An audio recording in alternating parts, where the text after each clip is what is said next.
So as I said, my name is Mohit, and I'm a GD in Kotlin, and I'll share with you how to use gRPC with Kotlin Coroutines. So in this presentation, I'll share with you how to do authentication, how retries work, and like playground tools you could use with gRPC. So what is gRPC? It's a framework to make RPC, remote procedure calls, and it's a polyglot implementation, which means that it has support for different languages, like such as Swift, Kotlin, Java, etc., and Python. So, and recently, last year, they added coroutine support for gRPC. There was a library that was introduced, and in this presentation, I'm going to show you how to use it. So let me give you an example of a setup that you would have with gRPC. Usually you have some server that's written in some language, suppose it was Go, and you also have different clients where, which is also, they use different languages such as Swift on iOS and Kotlin on Android. And in this setup, the server defines a service. And what is a service? So a service is basically defines all the different types of RPC calls you could make. All the different, like the API that the clients could use is what's defined in this service file. So the service file is written in something called protocol buffers, which is a formatting language. So these are the different types of calls that the client could make, and I'm going to go through each one of them and what they're for and how to implement them. So what happens on the server side and the client side is that you take this service and you give it to the protocol buffer compiler. And what it does is that it takes this file, which is in this text format, and it generates code. And there's a code generator that's part of the compiler, and it just spits out service classes that this happens both on the server side and the client side that you could use to basically invoke those RPC methods.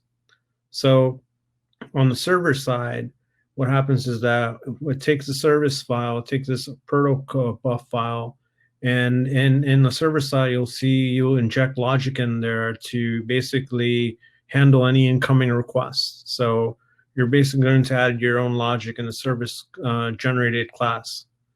And on the client side, you have a copy of this protocol buffer file, and you have to have an exact copy. Now, the question becomes, is this versioned? So does gRPC framework provide backwards compatibility support for this?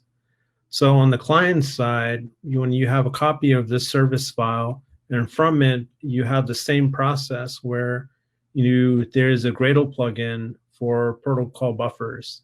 And what the Gradle plugin does is that you give it the path of your protocol buffer file in your Android app, and you basically, in your Android project, and then the Gradle plugin, this compiler, basically generates a client stub. It generates a client for you, and you utilize that client to make RPC calls. So the client underneath the hood, like, it has logic to handle, making the connection, making the request, but it gives you an API to basically get the response.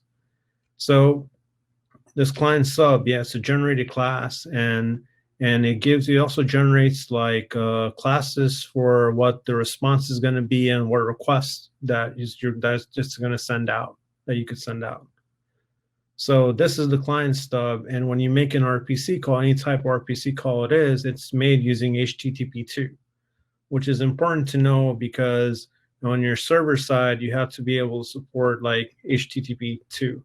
And Amazon Mesh is what it's called. It has support for creating like gRPC, support for creating gRPC infrastructure.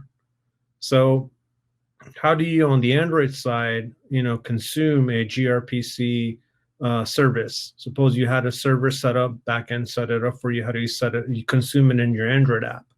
So last year, there was this library that was introduced, and there's a gRPC Java library. So they introduced this library for Kotlin.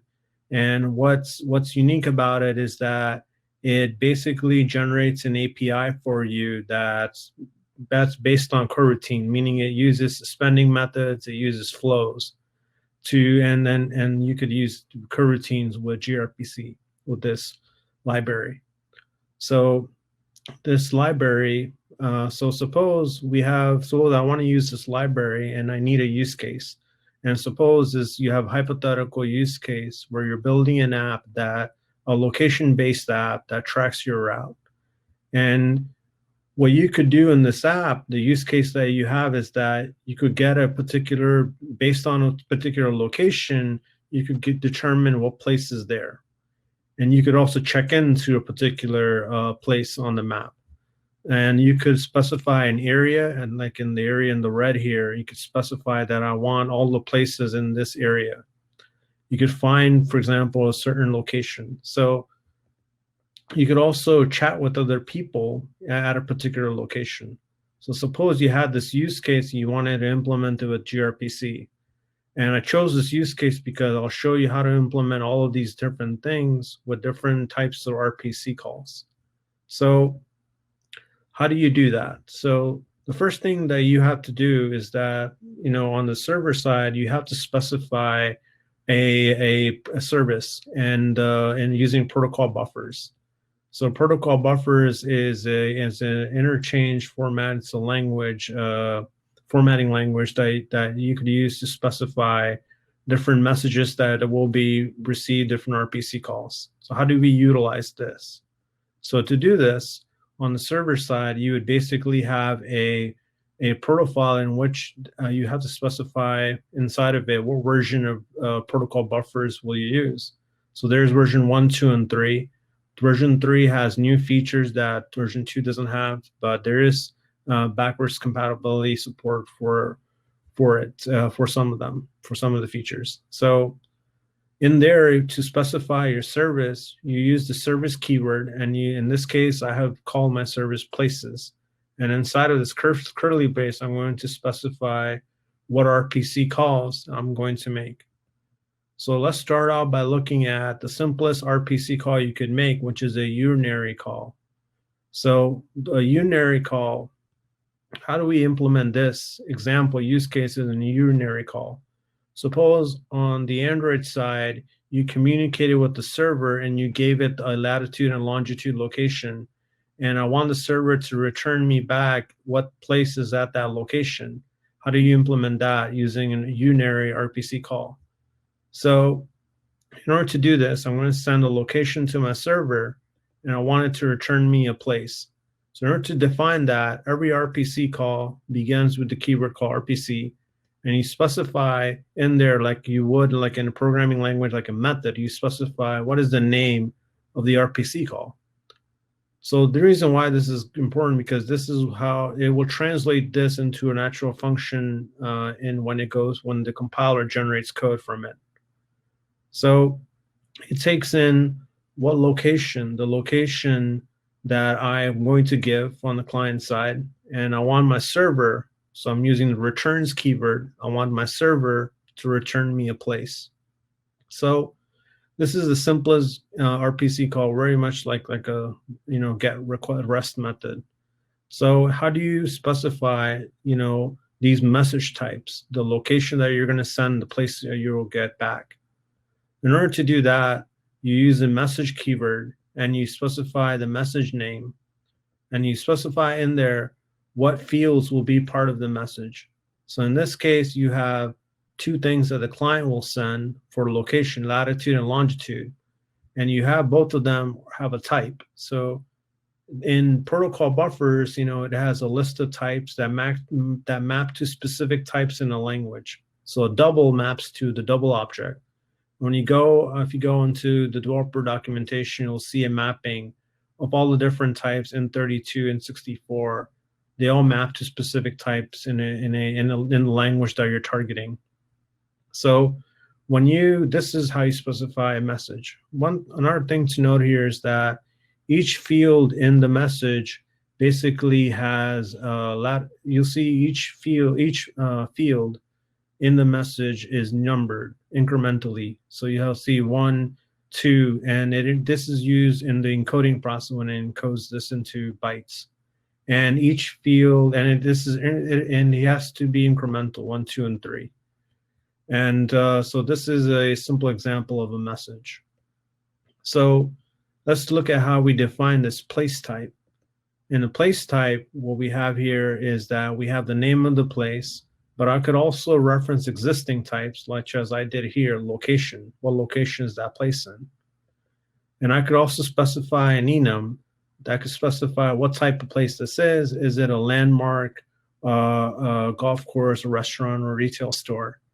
So now, and this will map to an enum type in a particular language. So you could also specify scalars like an end type, like number of check-ins at that place, or number of comments, number of views, and this will map to an end type. So here, this is the simplest unary RPC call, but there are much more. So another thing that protocol buffers has are built-in types. Suppose that the client, checks into a particular location. I want the server to return an empty response. So in order to do that, I could have an RPC method like this, where I have a check-in method and I give it the location. And how do I get it to return an empty response? And so to do that, you'll see the protocol buffer library has existing profiles. These are just messages that you could reuse. And this is the empty message. But there are other types of built-in messages, like timestamp is very useful, and also duration. So in order to use one of them from the library, you just import it like this. I'm importing the empty proto.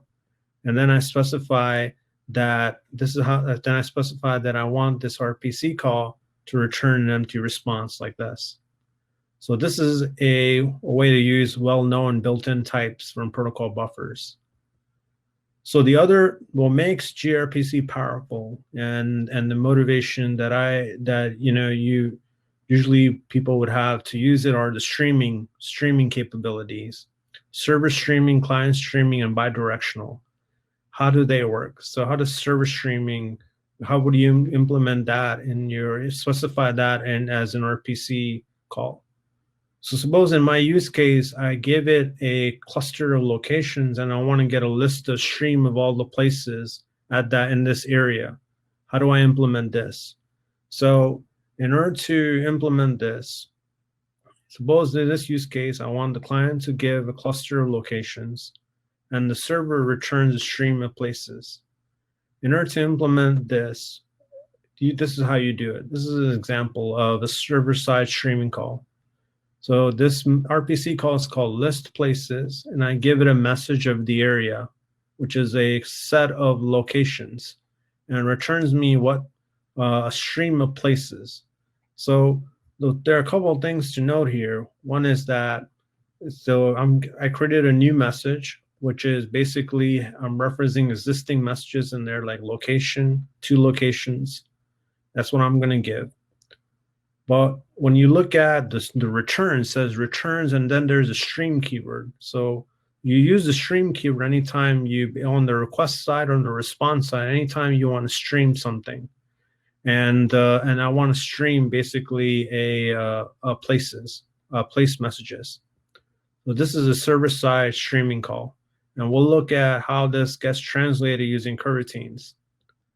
The other type of streaming is client-side streaming. So before, the server is sending me a stream of messages, but I could also have it the other way. So suppose that I want to give a stream of locations where a server sends me one single message of a summary of all of my trip. How do I do that? So in order to implement this, I give it a stream of locations, and I want to return a single message. To implement this is an example of it. So in this case, one thing to note is that, in this example, I have streaming on the basically the request side. As you can see here, I'm going to stream a location. The client will send a stream of locations, and this will return an empty, a single message. So this doesn't have a stream, the stream keyword. So this is how you implement, this is how you specify a client-side streaming message. So the other most powerful is bidirectional streaming. And this is the most powerful. You could use this in place of doing polling on a REST endpoint. Besides doing that, you could rather use RPC to do bidirectional streaming. So in order to do this, suppose in our use case where we had a chat app, like Slack style app, where you could send a stream of messages and get replies back. How do you implement this? You could implement this using bidirectional streaming. And in bidirectional streaming, I want to send a stream of comments. So each item in the stream could be sent, at any time, but the stream stays open. And the same from the server side. So the server could wait to read all of the comments and actually send data, or it could do it in a step-by-step manner where you get one item and then the server sends another item. So it's dependent on your use case. So the way I could specify an RPC method for this is like this. So in this case, in this example, you'll see is that I have the stream keyword on both sides. I have stream comment, the return stream comment on the other side. Well, this is the most powerful feature for RPC. We're using gRPC.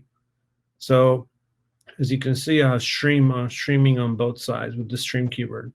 So those are the different examples of RPC and how to specify them in a protocol buffer file, in the service file.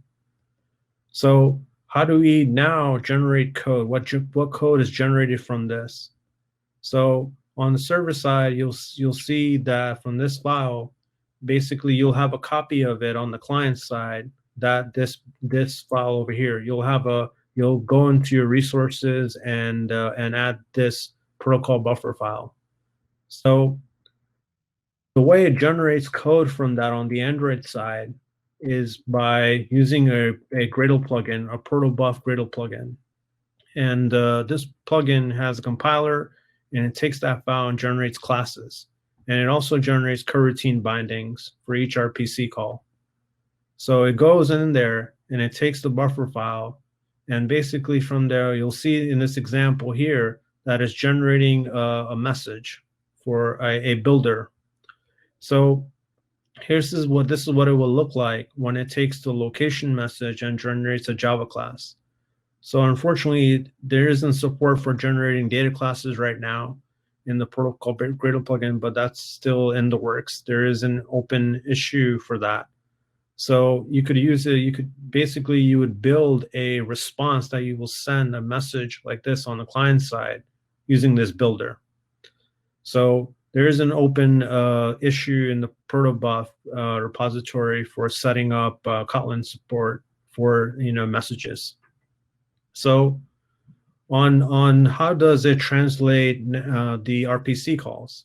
So this is what was introduced as part of the gRPC-Kotlin library, and let's look at that. So when you look at the generated code, you'll see that this RPC call, a unary RPC call, gets converted into a suspending method, and this method will suspend itself until the request finishes and give you a place type back. So this is for a unary RPC call. For a call that's server streaming, what's streaming gets converted into a flow. If you think about it, it fits a flow. So when you make a call with this, you could get a flow back that you could collect from. So what about a bidirectional call? In a bidirectional call, what you have to do is that you'll see that both of those streaming, both the client side and what you get returned gets all mapped to a flow.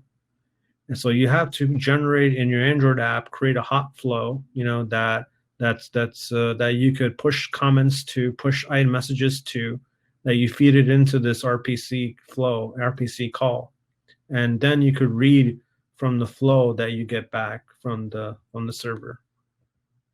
So this is what the coroutine stub looks like. This is the generated code from that protocol buffer file. So how do you utilize this now to make the actual call? So there's one thing you have to do, that you have to give to your generated stub, a managed channel object. So when in RPC, you're connecting the channels, which is basically like what the URL port that you're hitting. And you could connect to many different channels, not just one of them. So there is a builder that allows you to specify that allows you to create this managed channel object. And what it is that you specify in there what host and port I'm going to connect to. If I'm using TLS like security, you could use transport security configuration. You could also set up, just like in OKHTTP, like you could set up an interceptor here that gets called when a connection is made. When every time like there's a connection made, this will get hit, and you could do some processing there you want, or logging. So it also, then you go and build this channel. So this library, gRPC supports, also supports OKHTTP. There's an OKHTTP channel builder. There's also an Android channel builder, which takes in a context. And what it does internally is that it basically uses the context to look at the network connection and tells you when the network connection is disconnected. And this is the most general managed channel builder that there is. So you give it to this coroutine stub that gets generated. So how do you utilize this coroutine stub now? So if I'm building an Android app, I could do this in my view model. I could inject a generated stub into generated client into my view model, and I'm using the Jetpack view model here. So suppose I wanted to make a unary RPC call. I want to utilize this method. In order to do that, I'll hit launch a coroutine. I'm launching a coroutine on a view model scope. The view model scope gets created by the Jetpack. This is an extension provided on the Jetpack view model. It runs on dispatcher.main. It has a supervisor job, and I'm launching a coroutine on this. Inside of here, I'm going to call, basically, tell my client to make the RPC call, unary RPC call. I may want to do some processing that I want to happen on separate dispatcher, and I could do that using with context. And I'm saying here, change the context, change the dispatcher from main to IO. With context could return something. I could have it so that it returns client.getPlace, return me the actual type. So that's how you make a unary RPC call. What about making a flow-based RPC call? So if you're making a flow-based RPC call, you could create a method in your view model that takes in an area, and then I'm basically launching a coroutine inside of there, and I'm going to basically tell my client, give me a list of places based on a location, gives me a flow back. This flow, one thing to make sure is that this is a cold flow. So when I call the collect method is when it will make the RPC call and start to make the request and get me the data, only when I make the collect call. So, and that's what happens here. When I make the collect call, it will go and make the request. And I could, in here, process the data. The advantage of having it as a flow is that I could do map operations or flat map or filter operations if I want. So how do you implement a bidirectional call? A bidirectional call is implemented similarly the same way. So you have a flow on both the argument of this function and the return type. So I have to feed my client a stream of comments. How do I build that stream? And that's where the tricky part comes in. So one strategy that you could use is to what was introduced recently called a state flow. If you're familiar with RxJava, it's very similar to a subject. So you could use a mutable state flow or mutable shared flow, and you could emit to that basically state flow whatever message that you want to send. But then you can also like collect from it and give it to the client. Give this flow to the client, which the view model like acts as a subscriber of the state flow. And you could feed the flow into the generated client. So the way you could implement this is that you launch a coroutine, and then in there you call the bidirectional call of the client, pass in the flow, and then it gives you a flow back, and then I could collect from it. So that's a very simple example of setting up a bidirectional call. So that's how you would implement like your view model, and you could interface and interact with this client. So how does it use coroutines underneath the hood? This coroutine that just generated code. So the way it works is that every time you make an RPC call, your generated code, it has a flow. It has a flow that it creates. Inside of that flow, it basically is launching coroutines inside of it that's in charge of consuming what you are requesting and also handling the response you get from the server. So it has a consumer coroutine, which starts the gRPC client and sends the request to it as a producer coroutine, sends the request to it, and it reads basically the response. One thing to keep in mind is that these coroutines are named. So you could, when you debug it, you'll see in the debugger like which coroutine is which one. It's helpful. So when the response comes in, it gets stored into a channel, which has a size of 1. And then when it gets stored into a channel, it basically gives the response to it. And this is exposed externally to you as a flow. So when you call flow.collect on this, and it starts this process up.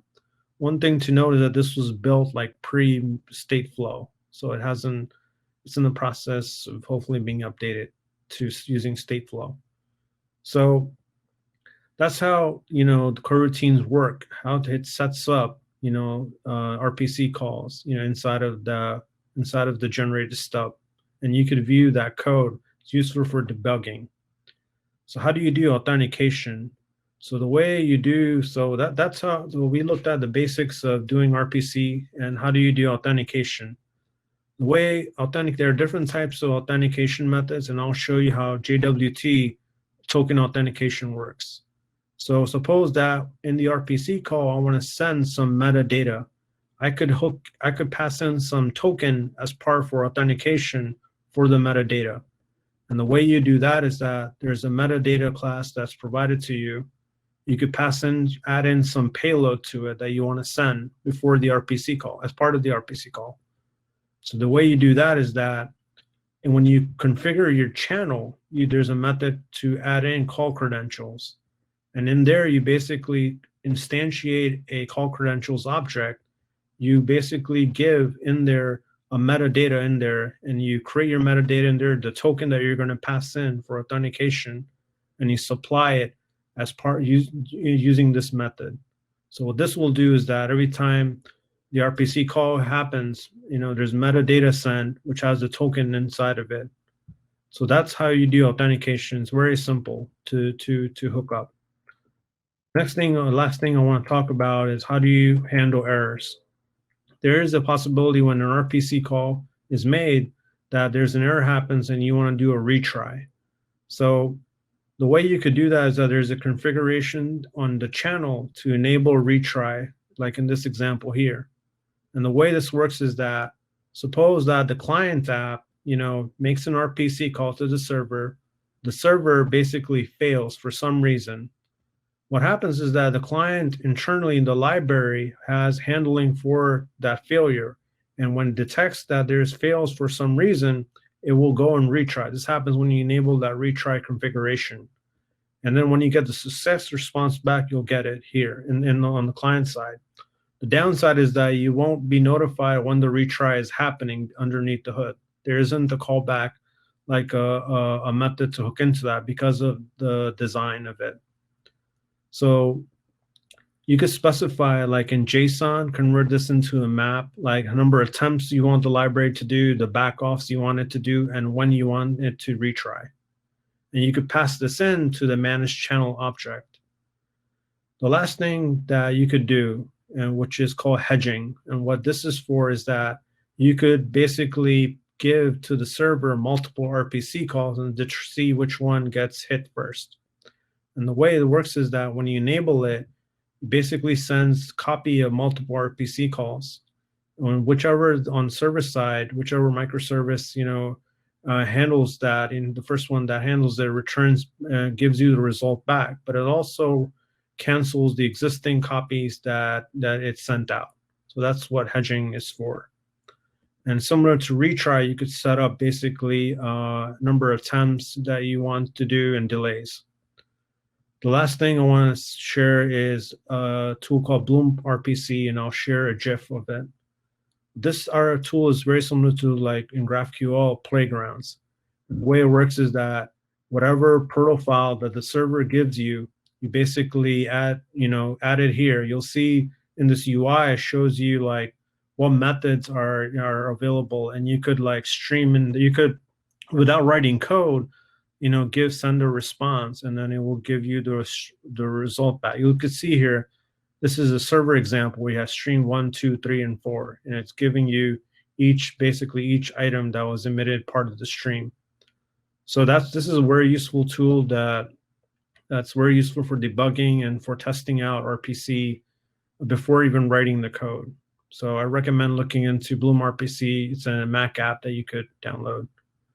I also wrote everything that I shared in this blog post on my website, codingwithmohit.com, which has everything I shared in this blog post on gRPC with Kotlin Coroutines.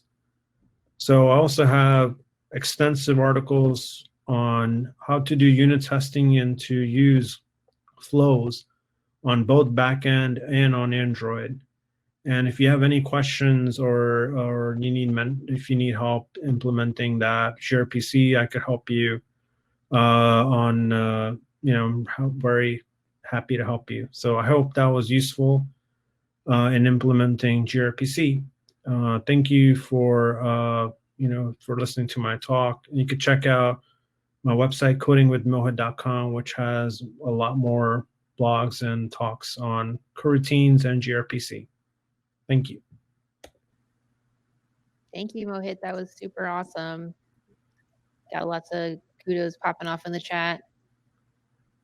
Great.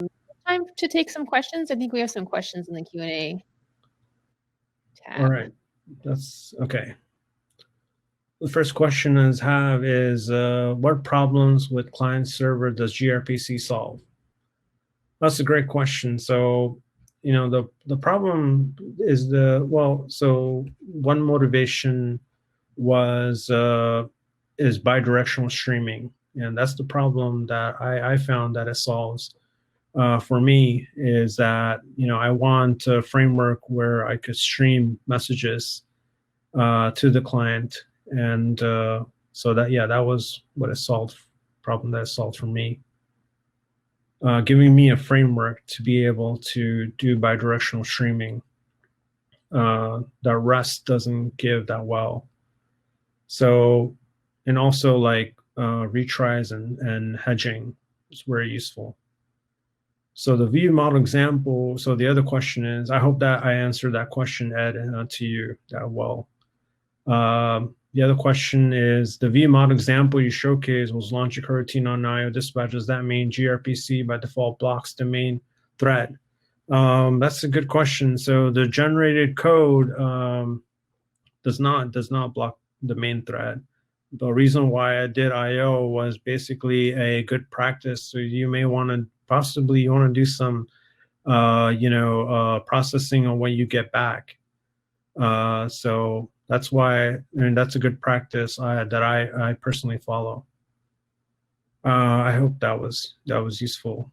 It does not, block the main thread. That was my example of just handling good capability, good effective pattern.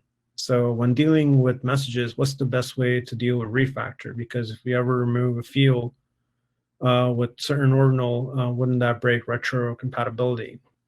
So that it might break it. So if you remove if you remove a particular field, and that is something that you have to consider when you design, like what messages that you're going to send and how you'll handle like any updates. I haven't gone myself too much into version updating, So the next question that we have is from John Rodriguez. I think I know this person. Any thoughts on gRPC implementation, detail features, and versus Square? Well, actually, I do like Square. I wanted to use Square. The problem was at that time is that I didn't have, from what I know, protobuf 3 support. What I like about, so the Square implementation back when I looked at it is that it's channel based. It's, I believe, and you get a method that you so for example, if you're implementing on a server side, I believe you get a channel that you could basically send messages to, and then you get a channel that you could read from. But then Square, the wire, I really like how they handle, generating messages on it. And it just, because it didn't have protobuf 3 support from a GitHub issue that I read, I wasn't able to use that. But that is a good library that I highly recommend. An alternative library, I hope I answered that, John. I think he works at Square. There's a lot more questions here. So let's see, what didn't I, sorry for joining late, it's okay. So, but does gRPC provide advantage over GraphQL? So that's a good question. So one thing that GraphQL that I didn't look into, so they have something called subscriptions, and I don't think when I started to use gRPC it had support for subscriptions, but that's why I went with gRPC from my experience. Yeah, I don't. That's my best answer to that question. Next question we have is from Mo, which is interesting because my name is also Mo. Would you be able to implement pack testing with gRPC? I don't know about what pack testing is, but I'm not able to answer that question that well. Yeah, so I'm sorry, I don't know what pack testing is. What services are providing a gRPC interface instead of or in addition to REST? What services are providing? I'm also not sure what that's referring to. The other question is gRPC string the equivalent of a JSON array and then REST? No, it sends a byte array, and which you decode into a particular type, and there are protobuf utilities that are provided to you. How do you know that a stream has ended? You receive all the items. So if you have a streaming call in the flow, how do you know whether that's ended? So there is an onComplete on the flow that will get fired when it gets ended. That's how you know on the client side. Or if there's a term and an error happens and the catch extension will get fired, that's how you would know. Have you migrated a WebSocket-based service gRPC? I have not migrated WebSocket-based. So I think those are all the questions that were there that I answered to my best of my ability.